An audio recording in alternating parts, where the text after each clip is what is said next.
It's Monday, and that means it's time for a new episode of the Joust About Careers podcast. I'm your host, Brian Brott, and I'm a career advisor and English teacher at Buren High School who has seen too many people spend a lot of money and time working toward careers they don't enjoy or that don't help them achieve the purposes they've identified for their lives. I want to make sure that doesn't happen to anyone else. My guest today is Kristina Rowles, who is the Director of Home Repair for Appalachia Service Project in Johnson City, Tennessee. Kristina shares about what she does as the Director of Home Repair, how her experiences with ASP during the summer while in high school and college helped lead her to this career, how she started her career journey as a music therapist, internship opportunities for young adults, and much more. I hope that what Kristina shares today will help all of you make better career decisions and have fulfilling career journeys. Enjoy the show. Welcome back to another episode of the Joust About Careers podcast. And today we have 2008 Van Buren graduate Kristina Rowles with us. She is currently serving as the Director of Home Repair at Appalachia Service Project in Johnson City, Tennessee. So she's going to be talking to us a little bit about her career and how she ended up here and what her path has looked like. So Kristina, thank you very much for joining us. And to get us started, I think we might as well just start with your current position as a Director of Home Repair. What does that mean, and what does a typical day look like for you in that position? Yeah, absolutely. So as Director of Home Repair, I oversee our entire home repair program that we do here at ASP.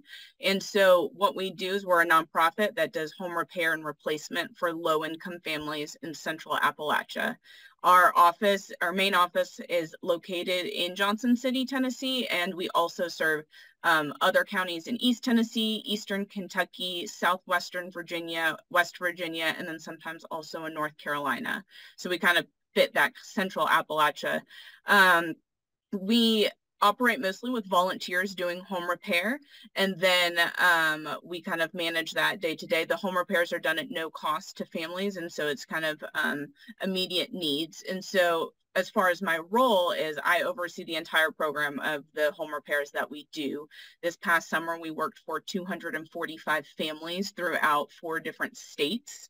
And so my job is to make sure all of that runs smoothly. Our summer program is our busiest. That's where we get an influx of volunteers because that's a lot of times when people have more availability. Our volunteers tend to be mostly high school youth led by adults kind of working on projects. And so again, most high schoolers are not in school over the summer, and that's when they have an opportunity to volunteer with us. We had about 8,000 volunteers this summer. And then during the other 9 months of the year, we'll get maybe 1,000 to 2,000 volunteers depending on the year. And so we spend the other 9 months kind of prepping for what that busy summertime looks like, so that we're able to kind of bloom out and work in all of those different areas. So a typical day-to-day in my job currently, it depends a little bit on the season. Over the summer, I'll be out going and visiting volunteers, going out to work sites, seeing projects that are done, helping ensure that the work that is being done is quality home repair, as well as services are being met, volunteers are getting what they need.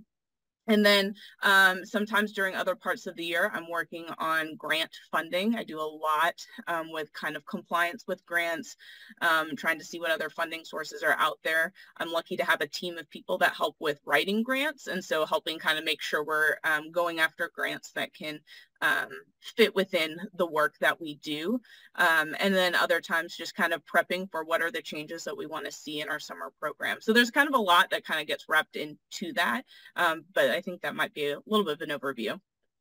Yeah, that sounds really good. And sounds like you are extremely busy, and cool though that you have a nice team to work with, and interesting to hear that, hey, there's a lot of writing in this career, even though, you know, fixing houses and writing, we don't think about those as being dependent upon each other, but in this case, they definitely are.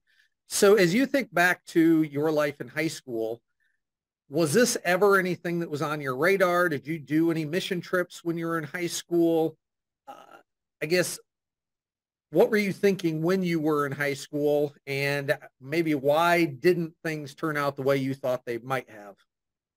Um, so in high school, I did volunteer and do mission trips specifically with this organization. I never thought this was the path I was going to end up in. Even in high school, I think I had too many interests that I struggled to narrow them down into what I wanted to do. So even when I went to college, I still had no idea what I wanted to do. And somehow in my first year of college, decided I wanted to do music therapy. In high school, I was involved in all of the music ensembles, show choir, marching band, all of that. Took piano lessons. You know, I was very involved there, and I ended up deciding to go into that. But with music therapy, it's very focused. I'm going to get a degree in music therapy. I'm going to be a music therapist. I did that for 2 years. And I think with some of my experience volunteering with ASP in high school, and then I worked my summers in college with ASP, kind of doing, you know, running the construction programs and the project management side of things, I still saw that there were sometimes needs that people had outside of what music could offer as a therapeutic service. And so I was always looking for more kind of in the roles that I was in when I worked as a music therapist, seeing kind of like that holistic need that some people have. I was looking for a change in my job, and then an opening happened with ASP when I was like, yeah, that sounds like something I would be interested in going back to. And I've kind of had a few different roles at ASP before I've landed into this director of home repair position. Really, it is experience led you to the opportunity. And I think that's something a lot of students need to recognize, that simply by going and doing, it won't happen in every case, but at some point there will be something that you realize, wow, I really enjoyed that. And that experience is what led to that realization. As you think about your time at Ohio U, you went there, you studied music, like you said, and then music therapy. I see you were involved with a lot of different activities at Ohio U. Do you feel like any of those experiences have contributed to you being able to do your job well today, even though obviously two completely different places and likely two completely different topics? Absolutely. So I have always been someone that tends to struggle to say no to things, whether that's within my job, within what I'm interested in doing within my community. I'm always like, yes, I want to do this. I want to help other people. That's always been, I think, something that's been important to me in high school, as well as being involved with things at schools, involved in things at church, in the community. You know, it's always been something. So that continued to be the same while I was in school at Ohio University. And so I think what that allowed me to do is learn how to juggle a lot of different tasks, projects, and be able to prioritize how to get things done, and kind of do all of that and still succeed at the same time. I think with some of the things that were more directly music related, there was still a lot of just like project management kind of tools of, you know, seeing something through to completion. The way you do that may be a little bit differently, but there's always kind of that, you know, those normal steps that kind of come through. And I used that. I would say that I also looked for leadership opportunities within the organizations I was involved in college. And that allowed me to grow as a leader amongst peers, which can be very challenging, which has then helped me professionally when I'm also tend to be a manager of peers as well. And so I think just kind of taking the opportunities where I could have them was the best thing that I could do, because while I do not think music therapy was ever going to be the thing I did forever, I'm very, very glad that I had that as an experience, that I did that I worked as a music therapist for a couple of years, because that's what then led me to where I'm at now, even though I'm not practicing as a music therapist every day. And there are obviously some people that could be watching this who say, hey, I'm really interested in the music therapy aspect. What can you tell us about that career and what maybe that looks like as a career? Absolutely. So music therapy, the way I like to describe it is kind of using music as that tool to help people in a therapeutic way. And so there's a lot of different therapies that have different tools that they use. And as a music therapist, I would use music. What was really fun for me, you have to be proficient in guitar, piano, and voice. I went to college not knowing how to play guitar at all. I obviously sang a lot and I could play piano, but that was a fun thing that I was able to learn that I'd always wanted to learn. And what I liked is I got like the music component of, a music degree or music theory, history classes, all of those, participating in ensembles and different things.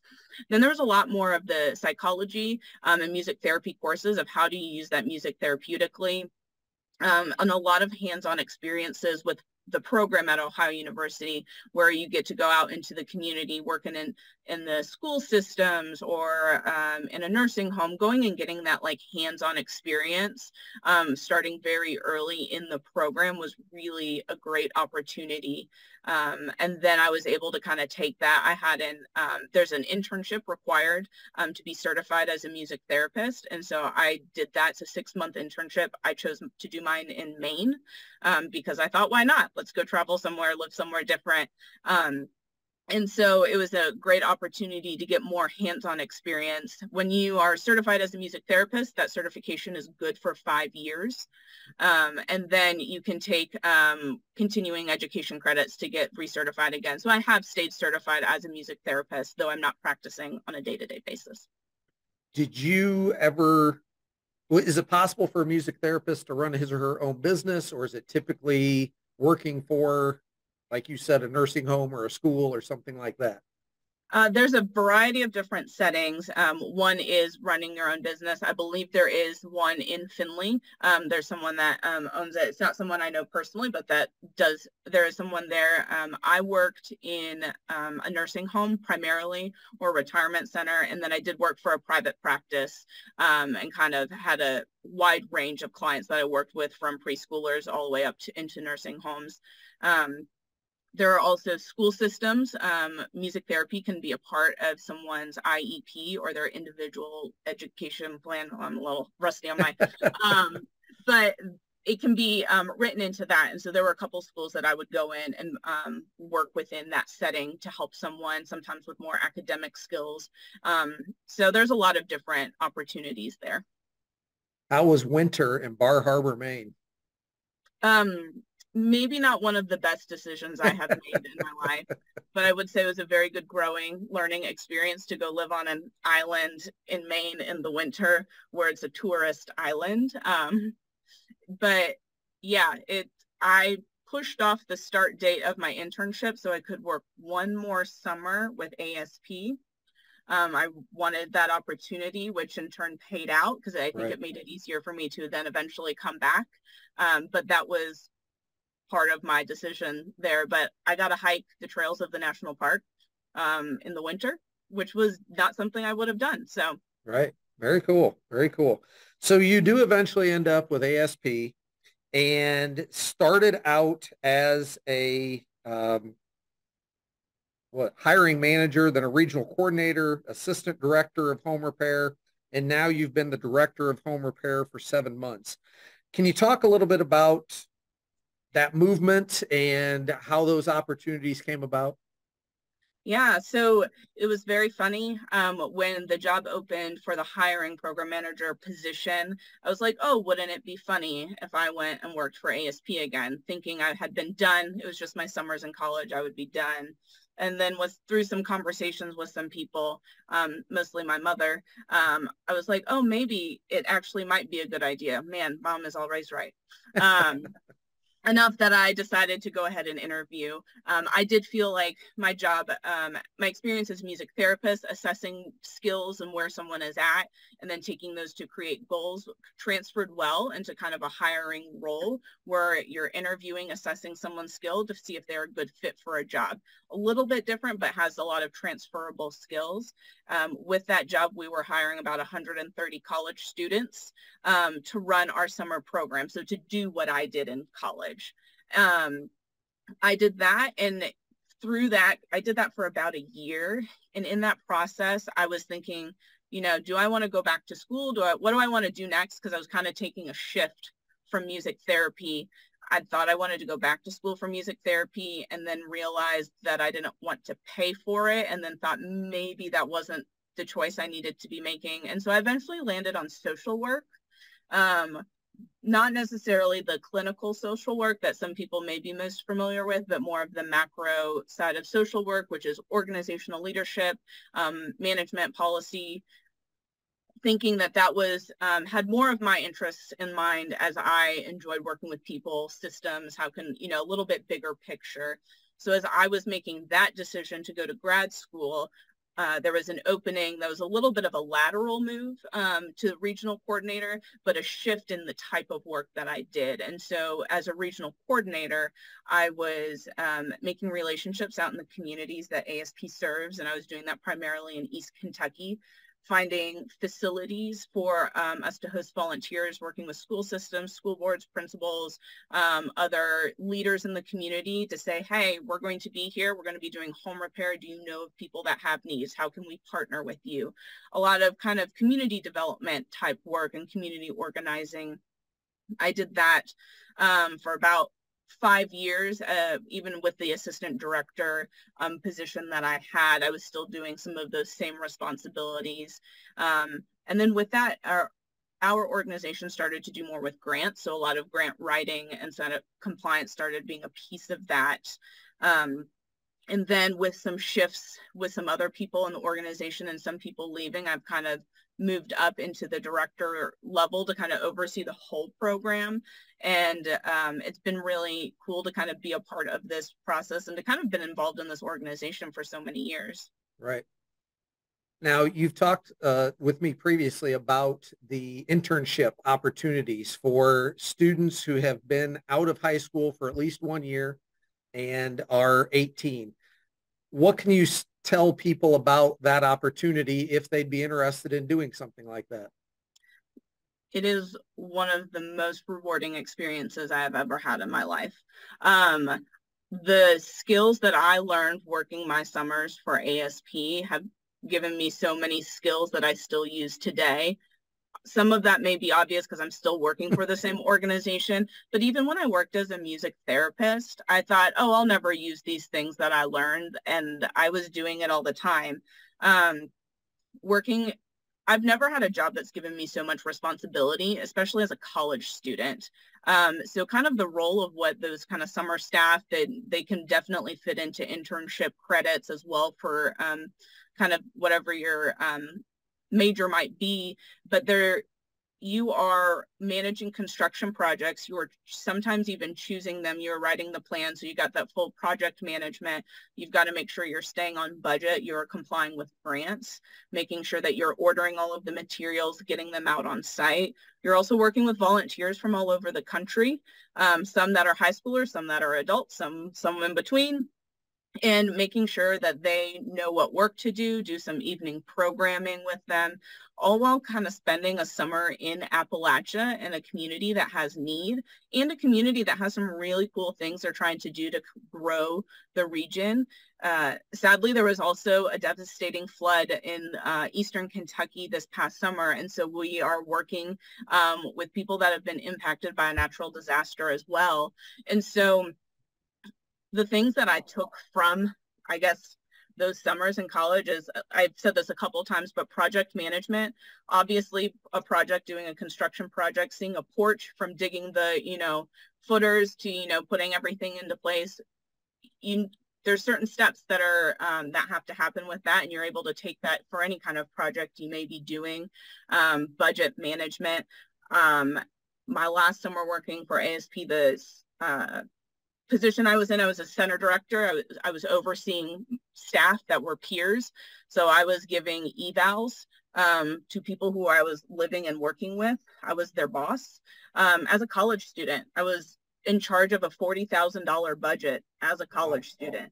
And it's really great experience that then when I took kind of into a professional setting, working for a nursing home that was also a nonprofit, nonprofits do things pretty similarly. And so it was really great to get that experience to give back to the community and make some really long-lasting relationships. Great opportunity to to have responsibility, show skills, develop skills. Yeah, I can't imagine that any employer wouldn't love to see that on a resume and really value all of that experience. So that sounds amazing. As we sit here in Northwest Ohio, we're quite a ways from Appalachia, but really we're not as far away as we think because, southeastern Ohio and so forth. What's something that you feel like people like us in Northwest Ohio, we don't really understand about Appalachia? Oh, that's a hard one.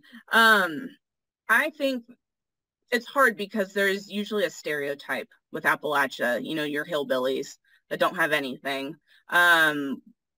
Portrayed sometimes by the media, a lot of it in the media. And there are some really cool people doing really cool things in Appalachia.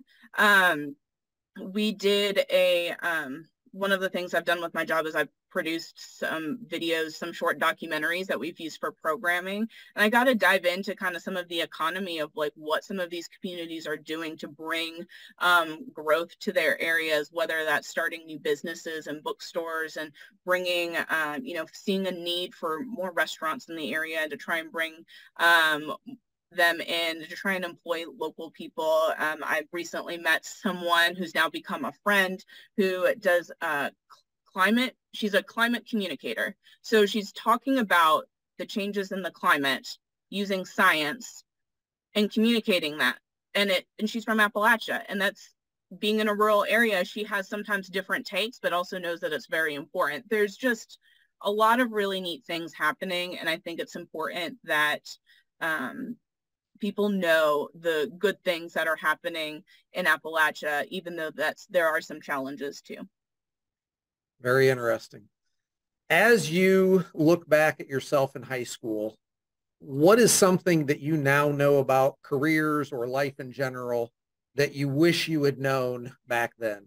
You don't need to have it all figured out, because I've changed my idea of what I want my career to look like, what the next 5-10 years look like so many times, from being a music therapist to coming and working for ASP, not sure what, focusing on social work. I've thought about even other ideas. Like, I enjoy working with college students since we work with a lot of college students. I'm like, wow, would I want to work at a college and teach someday? I don't know, but we'll see what that looks like in a couple of years. And so I think the biggest thing is that you don't have to have it all figured out and to take advantage of the opportunities that are in front of you, because you don't know where that'll take you.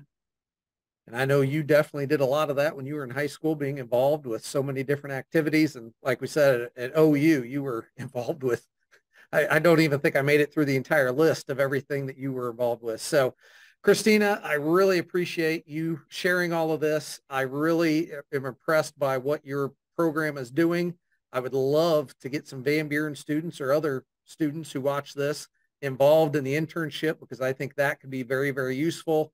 So thank you for all you're doing to make the world a better place, and good luck as you continue down that road. Thank you so much. Thank you for watching and listening to this episode of the Joust About Careers podcast. I hope you learned valuable information from this career story, and to be sure you don't miss upcoming episodes, please click subscribe on YouTube or your favorite podcast platform so you'll know when the next episode is released. Thank you for watching, and as always, this is the place to go to learn just about careers.